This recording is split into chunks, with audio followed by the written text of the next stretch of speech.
Dozens of people have been killed in a new wave of anti-government protests in Ethiopia. خرور دباف جبو خمقا ماستر بلاني داو قدأتشون مقال فنفني اكتركم شنتما فوري رقر مليون توقع قبطي توقع تولقدس ونورمو لفسرات اومنا جلون بولشيسي موتم مدواي خرخوت مسينسيشا TPLF فينو غنم اوبديو مقتر كديرا جتخنا كويرا روانسا ترومو قد بوباسون مقال لنا كسلولتا بشوفتو سبت دوكم حولو تافن بودراتي عنالي باديا سديت ربيل لخرور قدتو مساني خيق قلفاتشون نياب ورجارتني بتومي رات ناباتشو ورقات بريفتان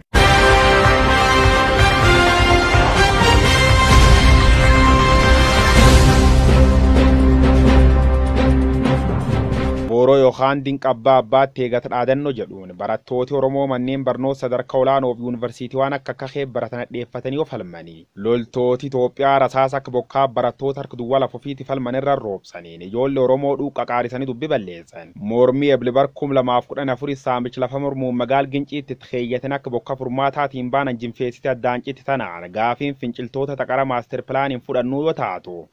Akkum turum bulti dorattiin baana mormitooti kun gaafi isaanii dura siksuun mirga ofiin of bulchuu waa'ee finfinnee gaafi aadaa afaanii fi eenyummaa Oromoo gaafatanii tokkummaan loluun biyya Afrikaa Itoophiyaa raasanii biyya Saadafa Sooriyaa fakkeessan.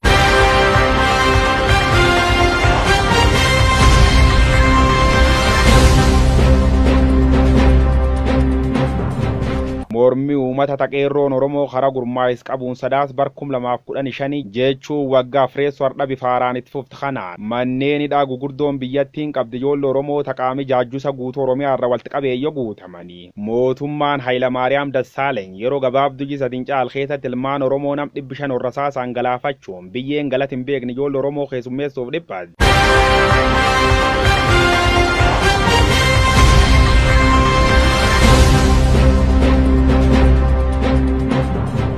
Mormi haqata deebiin ijjeecha taattanaan miidiyaaleen addunyaa gar biyyattii seenanii cuqaq hin jenneef jabeessanii dhorkamanillee miidiyaaleen biyya keessa olaantummaa nafxanyootaatiin guutaman afaan qabatanii ilaaluun akka sababallaa dhossanillee OMN gaazexeessitoota uummata tabilisaan miidiyaa Mark Zuckerberg Facebook irra barreessan waliin ta'uun dab mootummaan Itoophiyaa qeerroof barattoota Oromoo irra godhuu jirsuuraaf billichiin mul'isanii diyaaspoora dammaqsan. Qabsoo didda garbummaa uummati Oromoo kallattii afran irra waliyaamuun kamis yag wallaggaa cinaaqsaag mooyyale cufirra tirmaatanii karaa cufanii wayyaanee wareersan kanaan dhalattoonni Oromoo qabiyyoota akka jiraatan qabsoo qeerroo makamuun suuraaf billichi biyya keessa ergamuuf yoo maxxansanii dhaabbileen mirga namoomaatiif falman kanneen akka Human Rights Watch faan gochi mootummaan adwaayii godhuu jir dhiibba mirga namoomaatii jechuun beekamti kennaniif miidiyaa addunyaa dabarsan. Dozens of people have been killed in a new wave of anti-government protests in Ethiopia.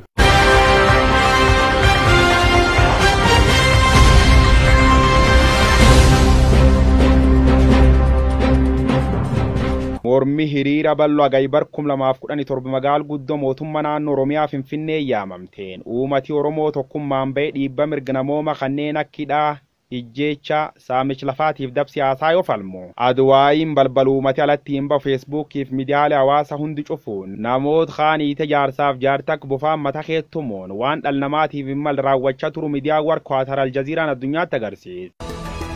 Calls for an international investigation in Ethiopia after more than 100 people are killed in demonstrations. It's the worst ethnic violence in decades. What is behind the unrest and what can be done to ensure the Ethiopian government respects human rights? This is Inside Story. Hashtag Oromo Protest Dul jedhu mormiin kun akka maddorachaa dhufuun kaasiin miidiyaa cufirra taasaamuu jirta gaydidda milama barkum lamaaf 16 atleetiin Oromoo Fayyisa Leellisaa harka samii tolqabachuun Olompikii Riyoo irra mallattoo mormii Oromoo yookaan The Gesture of Oromo Protest jedhamuun beekama agarsiisuun dhusa wayyaanee diida dhangalaas.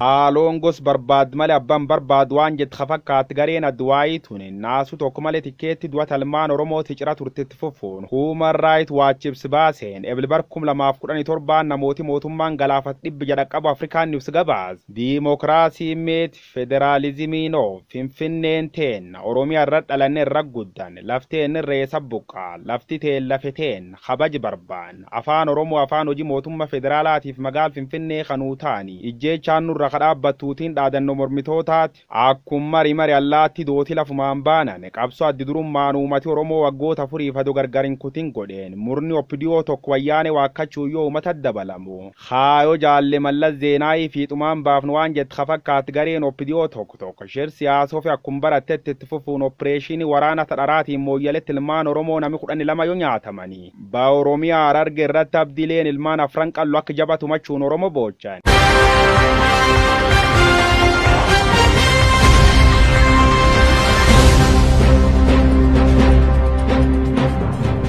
Nurra dhowwayaa lamma, nurra dhowwayaa abiyyi, nurra dhowwayaa biyyi yookaan qeerrootan iyyachuun kageera artistiin Oromoo qaroona caalu hundeessaa akka jaba waaccife barooduun irratti kiiloo yaabuuru. Lamma Magarsaatiif gareen isa Dr. Abiy Faallee dabalata akka jaba hamileen guutamuun uuma isaanii guddaa wayyaane hokke qabuuf murteessanii qabsoo uummata Oromoo dabalaman. Gaafa gaarreen Adwaa gaafa maqaleessanii gaafa maqaleessanii gaafa maqaleessanii gaafa maqaleessanii nan sobee ijoollee Oromoo nan sobee. Eebile barkum 2018 diraama saati dhugaan booda du'aayin cufatte baafte buusuun guyyoota 17 duu muummichi ministeera amma Dr. Abiy Ahmad Ali dheeraa durdeema biyya Itoophiyaa godhuu yoo filattu. Uummati Oromoo gaafiin ilmaan ta'e wareegamteef deebii argattee abdii jedhuun Wallaggi bookkisa Arsiin ilillisuun Harargeen burraaxxe Booranaaf Gujiin Sangaqaluun Shawaalleen dhiicheef akka qardhufettonni namoota baay'ee mo'achuun hidhamtoota siyaasaa gad lakkise midiyaalee bilistolchuun mormitootallee biyya deebisuun daangaa waggoota 20 cufamellee banuun badhaas Noobelii barana kanyaat mucaan Abba Jifaar kun Dr. Abiy gaafile uummati Oromoo qabsaa tureef tokkolla don deebisin falaasan maddammar jedhuun sirnaaf xanyoota du'a kaasuun Oromoo jidduu gungumsudha. A message to Ethiopia's Prime Minister Abiy Ahmed from hundreds of mostly young ethnic Oromo men.